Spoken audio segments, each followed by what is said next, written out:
Thank you for the introduction and for the invitation to speak here. And my group works on nanoparticles, which actually may contribute, I think, to the field of solid-state lighting, to which Professor Nakamura actually initiated. You see here a gallery of the type of systems that we can make using colloidal chemistry. We have a control of size, for example, indium arsenide dots, tightly tuned and homogeneous, achieved by a wet chemical synthesis. Shape control, as can be seen for achieving nanorod shapes with high crystallinity, such as the cadmium selenide nanorods, and also the ability to increase the functionality of the materials by combining disparate materials on the same nanoparticles, such as these gold-tipped semiconductor nanorods. The first obvious property which is size-dependent in these systems, and the one which is actually already yielding several applications, is the size-tunable emission, well known by now. So you can see these kind of emission spectra from solutions of cadmium selenide-based nanocrystals, starting from red particles at about 6 nanometer in size with 3,000 atoms, and because of quantum confinement, going down to 2 nanometer in size with about 200 atoms, we have emission in the blue. This property of emission is perhaps the first area in which we see already emerging applications, one of them in the area of biological tagging, so far mainly used in labs around the world for research, checking now potential for employing such materials as in vivo tags and so on, exploiting, first of all, the advantageous photophysical properties, and secondly, the chemical tunability that allows us to have a lot of flexibility in where we place these materials. And those properties are also relevant for their incorporation in various future technologies in lighting and lasers, displays, and so on. One of the key elements for actually improving the optical properties of these materials and tuning them aside from the size and shape is actually the ability to do heterostructuring. And I would say that since doping of these materials has not been yet realized fully because of the small size and so on, there are central challenges in doping. One of the main ways actually to tune the properties is through heterostructuring. So the most common structure is a type 1 structure where we can grow a shell over the core of these small particles, a higher bandgap shell which will confine the electron and hole to the central region, as clearly one of the main problems to achieve or to overcome in actually improving the emission properties is related to issues of trapping at the surface. So this is the type 1 structure, but there is also the opportunity to realize other band offsets by combining different semiconductors in a core shell configuration. Again, this is also realized by the wet chemical synthesis approach, in where we have, in this example, electron hole separation, leading to a longer lifetime. In principle, reduced quantum yield, but that can actually be addressed by a further shell on the surface. So it all depends on how good we can passivate the system to avoid non-radiative decay. Today's talk will focus on interesting systems that we are working on, what we call core-shell seeded rod heterostructures. These are systems which combine actually a dot and a rod architecture, and they do have very interesting and advantageous optical properties even over spherical particles. We have the ability to achieve tunable polarized emission because of this geometry and with high quantum yields. And you can see different combinations that I will talk about: cadmium selenide, cadmium sulfide, tuning the length as well. Also the type 2 system, which is zinc selenide and cadmium sulfide as a shell. This dot and rod system is interesting also from the viewpoint of combining a zero-dimensional quantum dot with eventually a one-dimensional or quasi-one-dimensional rod system.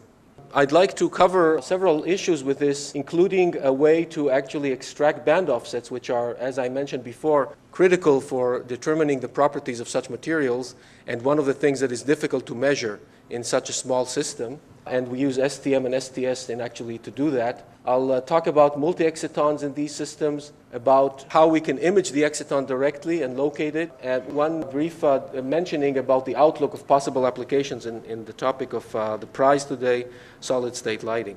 So this is the first example. These are cadmium selenide cad sulfide. So what we do here is we start from these cadmium selenide seeds, and with the wet chemical approach, with a rather simple reaction, you see the absorption of these seeds and their emission. You can simply grow the cadmium sulfide shell on top and achieve quite homogeneous nanorods with the seed inside. As you see, we have the ability to achieve very high quantum yield because of the good passivation. There is a slight redshift in the emission, and you can see here the absorption tail related to the cadmium selenide states, and then strong absorbance below about 500 nanometers related to the cadmium sulfide rod-shaped shell. What we wanted to do when we saw this early reaction, which by the way was started by Talapin and Veller and so on, and we followed up on their work, was to actually see if we can expand this to other materials. And one of the important issues in the shape control of these systems is the fact that they are hexagonal, word-side structure.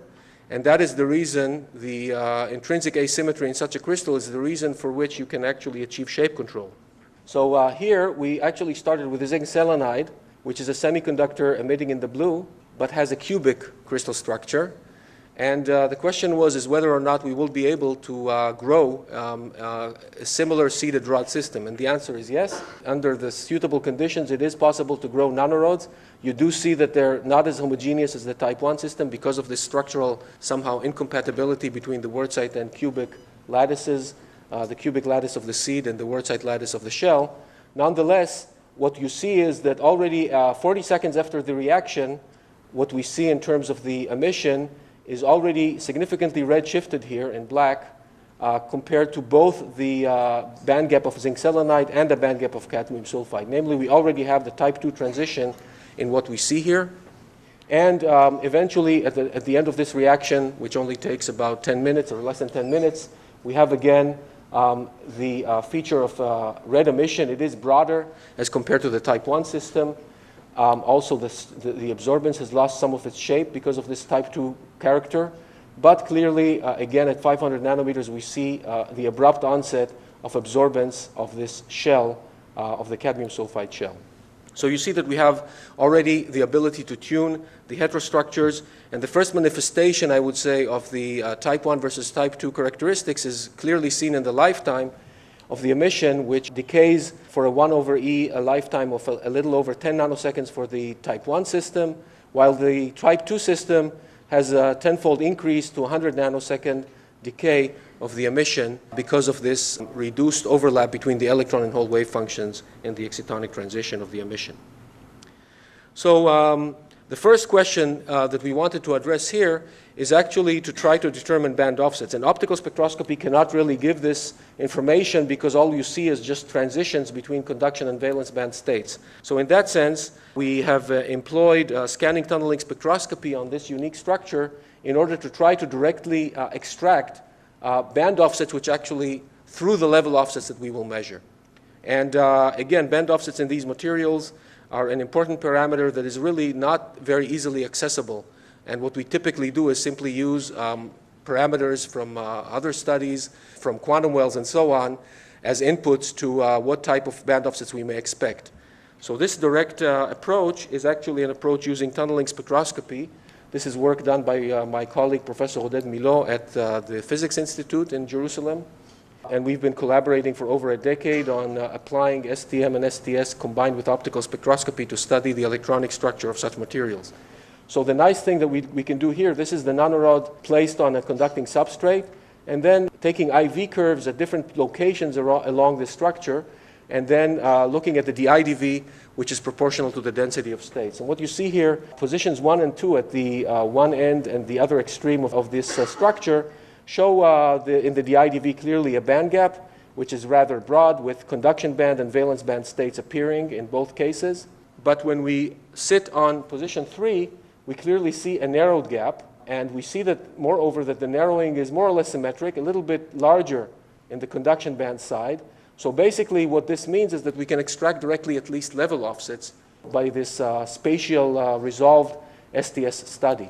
Moreover, we can clearly identify the electron wave function, if you like. We can image it by conducting current imaging tunneling spectroscopy in which the height of the tip is fixed, and we scan and measure the current at the permanent voltage of 1.2 volts over here, which is resonant to the onset of what we call the cadmium selenide absorption, because that would indicate the position of the core. And you see here that indeed this current image manifests or reflects the position of the electron wave function.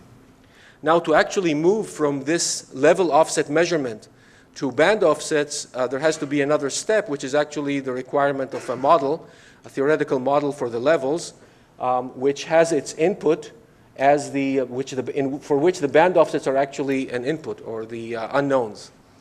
This is work in collaboration with Fabio Della Sala from Italy, and it's an effective mass-based model where, again, these are the unknowns. And you see that it is possible with proper tuning of the band offsets, namely 0.3 volts for the conduction band and 0.44 volts for the valence band, to actually reproduce the level structure that is also seen in the IDV spectrum. This is the theoretical calculated level structure or spectrum, which conforms well with the measured one. And also the localization of the electron wave function is seen clearly because of this type 1 band offset.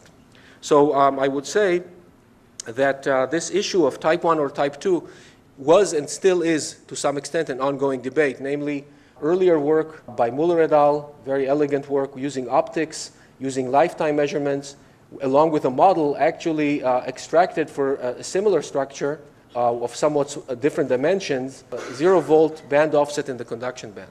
However, with our study, we clearly see that we have here a small, but actually a type 1 band offset in this system. Still, we still wanted to revisit this issue in light of this difference, and to that end, we have applied a study and went into a study of multi-excitons in this system.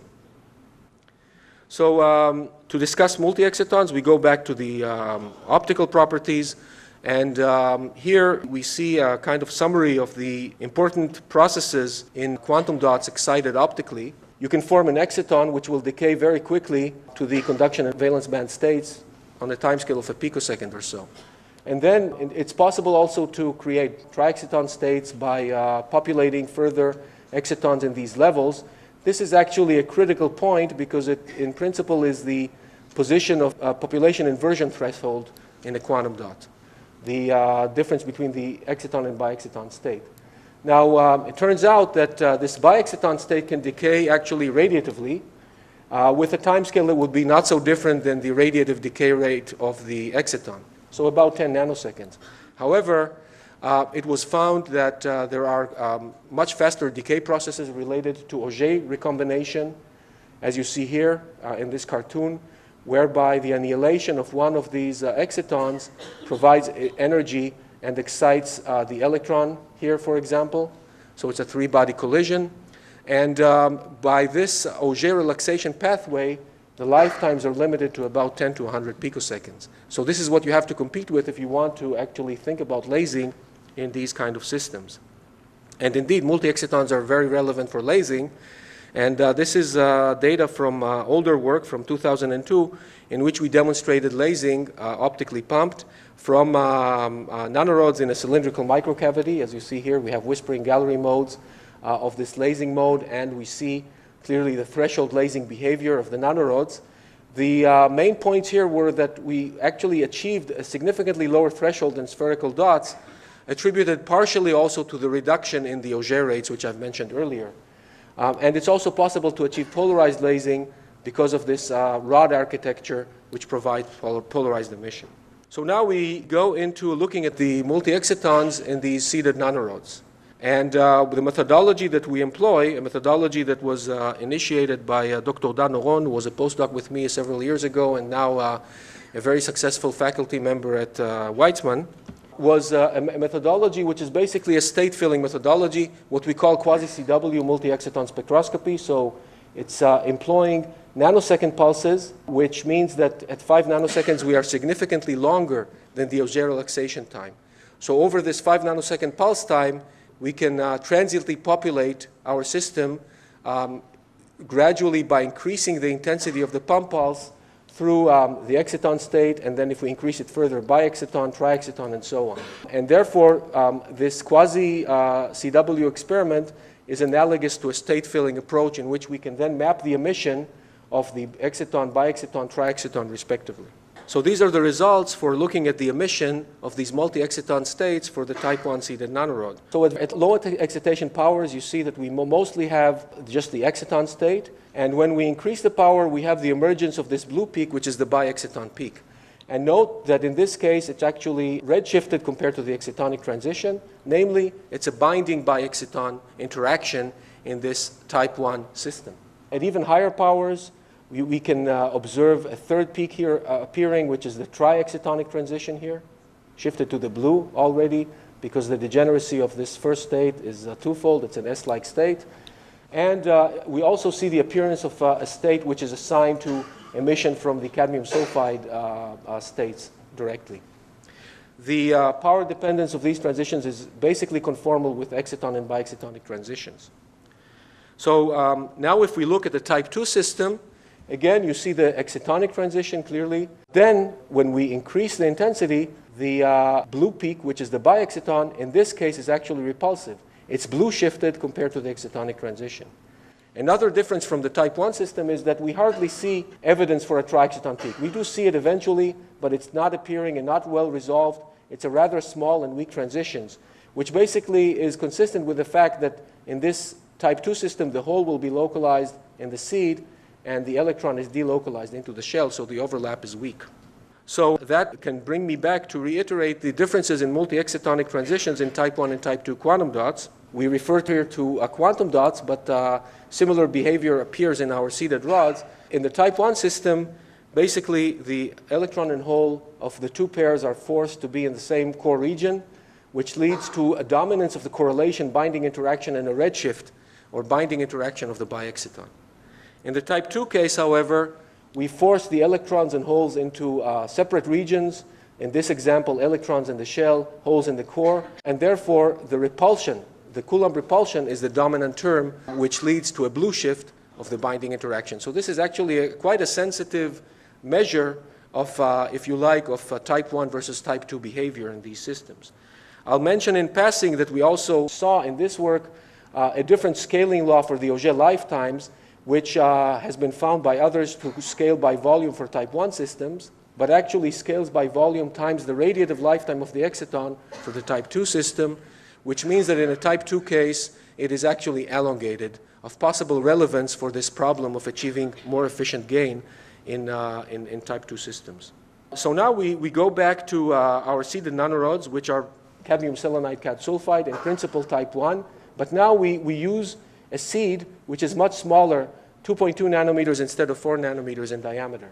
And here, for this system, when we do the same experiment, note that we see clearly that we see the exciton peak, but then the biexciton peak is again blue shifted, which is a clear signature of type 2 behavior, as I mentioned earlier. In addition, you see that the triexciton peak is hardly resolved in this case of a smaller seed. So we have here a type 1 band offset, but with type 2 behavior. And looking into a size dependence of the core and how it affects these multi-excitonic characteristics, you can see that there is a crossover here between the excitonic transition and the biexcitonic transition, which occurs at about 2.7 nanometers in diameter. Namely, we go from an interaction which is binding, so this would be a type 1 case, to a repulsive interaction, which we call quasi-type 2, because the electron state is now basically spilling out from the seed location into the shell because of the confinement in the smaller seed. So the signature is clearly seen both in the transfer from a binding interaction to a repulsive interaction and also in the relative intensity of the triexcitonic transition. So this also was correlated with computational results, again by Fabio della Sala. And also here, you can see the effect of localization. At larger seed sizes here, this is the position of the state would be inside the cadmium selenide. But when we go to a smaller and smaller seed, also in the calculation, there is a delocalization of the first state, which basically exits core region. And as a result, we move from type 1 over here to a quasi-type 2 behavior when we go to a smaller seed. So the next challenge that we wanted to address after resolving the band offset issues is actually to try and apply a direct method to image the exciton in these systems. And this is a big challenge because, yes, it's possible to see single nanocrystal emission. This is for spherical dots. Of course, this is a far-field measurement, and our nanorod on this spot looks like that. So we want to resolve the exciton within this mode. So we have to revert, obviously, to high-resolution microscopy, such as near-field approaches. And there are two approaches here, either near-field through an aperture or apertureless approach, which is what we have taken. Namely, we base a contrast mechanism here on the interaction of a scanning AFM tip with our nanocrystal. So we illuminate and collect in the far field, but resolution will be determined by the interaction of our AFM tip with the nanocrystal.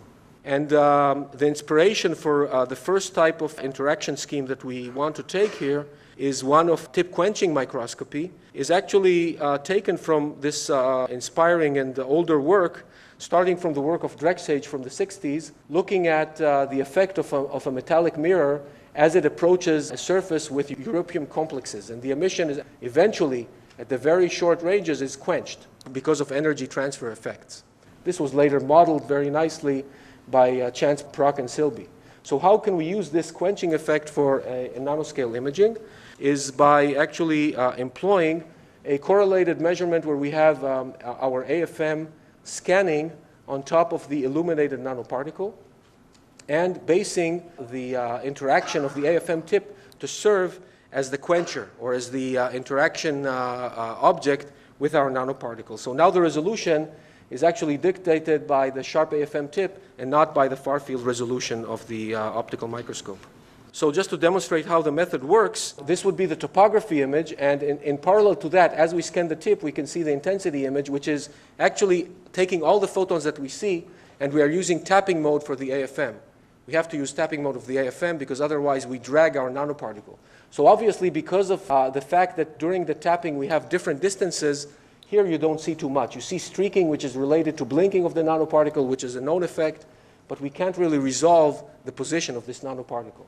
If we are at position 1, what we do here is that we have the ability to actually measure and correlate the arrival of our photons with the position of the tip. This is the method that we developed, and when we are far away, the intensity actually doesn't depend on distance as you would expect. But when you are on the particle, you clearly see this quenching effect, and that allows us to actually slice an image, taking only the photons which arrive in the close proximity to the surface, and here you already start to see and resolve the quenching spot in the intensity image. However, a much more powerful measurement and much more improved is actually by looking at lifetime. So again, at position 1, we measure the lifetime, and of course it's going to be the same for the tip when it's close or far from the surface. But in position 2, we see the quenching effect by actually manifested by a shortening of this lifetime. And this allows us again to create an image. This is a lifetime or rate, decay rate image, in which we clearly see very nicely the position of our nanocrystal, well resolved, much more improved signal to noise as compared to intensity. And this is related both to theoretical consideration and also to practical considerations for the advantage of lifetime imaging over intensity imaging. So now let's apply this method to our seeded nanorod case. So you see here the topography. Again, the lifetime you see is very localized. This is a 100 nanometer seeded nanorod. And we see very clearly 15 nanometer full width half max of the position of the emission from this seeded nanorod. The intensity, as I mentioned, is broader, as was seen for the quantum dots as well. So now we can actually merge the images, and you can actually locate and kind of see where is the emission emanating from, and this would in principle be the seed location. We wanted to apply this also to the quasi type 2 systems and the type 2 case, which was more challenging because in those systems the emission lifetimes are much longer, they are less stable somewhat, and this is a demanding experiment because you're sitting on a single particle for a few minutes. And what we have done here is actually move into a radial polarization scheme, which allows for a component of the polarization which is perpendicular to the surface and therefore can also yield not only quenching effects but potentially enhancement effects between the tip and the emitting chromophore. And indeed, with this approach, You see here a type 2 system, namely a quasi type 2 system with a small seed, as I mentioned before. And also here we see our nanorod in topography, but also the emission lifetime image clearly shows a localized emission, which we assign, even in this type 2 case, most likely to the position of the seed or near the seed, because that's where the exciton will actually emit from the region of overlap between the electron and hole wave functions at the interface between the seed and the shell material. So again, we can create this merged image by this method. So we've actually went through about 40 nanorods here. We could actually locate the seed, and we found a correlation, a rough correlation. It's a noisy experiment here, but we did find a correlation that for shorter particles, you see that the seed is at about 0.3 of the length from one end. And as you go to longer nanorods, about 120, 140 nanometer in length, you move to about 0.2 of the length. And we can actually correlate this with seed position measurements with an independent means. These are experiments in which we grow gold on this system. And we found that the gold with a thin shell actually localizes on the seed location, as you see in this image, in this dark field TEM image. The reason is that we have localization of electrons, or a sink of electrons here, and those electrons are the ones contributing to reduction of gold on this site. And from that experiment, we also can locate the seed, and we also see this trend of the seed being closer to one end for long rods, while for short rods it actually goes farther from that same end. So this is a summary of these of my talk, focusing on the seeded nanorods, where we demonstrated that with them we can actually measure directly band offsets in colloidal nanocrystals. And the same numbers, I think, can be also used for spherical systems in principle, because the chemistry is more or less similar between the seeded nanorods and the Coreshells systems. The multi-exciton study allowed us also to investigate type 1 to quasi-type 2 behavior, depending on the size of the seed in cadmium selenide, cadmium sulfide seeds. And we were able also to image directly the exciton using this near-field apertureless approach of lifetime imaging. Last but not least, really, we are celebrating today the invention of what is enabling now solid-state lighting. And it is a possibility, and it's actually being developed throughout the world in several labs, including my own, and also commercially, hopefully, that nanocrystals could find themselves as useful for the conversion layer required to transform the blue LED into the desirable color that we want in a white, yellow, and so on light, taking advantage of the tunable emission, of the flexibility in chemistry, and the tailored properties that I've introduced today. And actually, there is also a spin-off from ISUM, our technology transfer company, that is trying to contribute to this area of solid-state lighting with nanocrystals. So let me now thank my group, and especially note the work of Amit Sit, who has done the multi-exciton study, Eyal Yoskovich, the imaging, Gabi Menagen, a lot of the synthesis, and I've indicated the collaborators, Oded Milo and his group, Fabio Della Sala. And also I'd like to mention our ongoing ties with Nir Tesler and his group, and these are the funding agencies. And thank you for your attention.